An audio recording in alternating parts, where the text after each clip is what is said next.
What I typically do is put it in my mouth first thing in the morning and then go about and take my shower, get ready, and then spit it out and brush your teeth afterwards.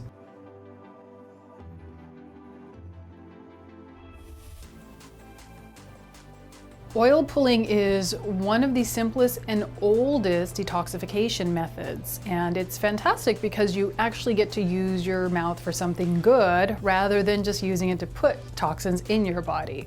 It's very, very simple to do. All that you need to do is take about 1 to 2 tablespoons of oil. Typically, we recommend using sesame oil, but if you have an allergy to sesame or can't tolerate it, you can also use sunflower oil. Swish it around your mouth for 10 to 15 minutes. What I typically do is put it in my mouth first thing in the morning and then go about and take my shower, get ready, and then spit it out and brush your teeth afterwards.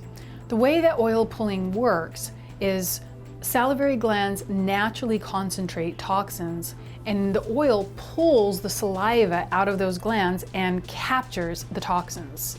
So when you spit the oil out, you're actually taking the toxins from the salivary gland and spitting them out with the oil.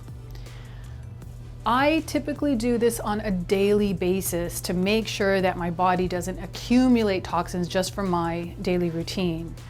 You can brush your teeth immediately after so you don't get that oily film. You know you've done it properly if it's white and frothy. And afterwards you can take a look at your tongue, and if there's any increased areas where you have a white buildup, those are corresponding organs in the body that have just released more toxins.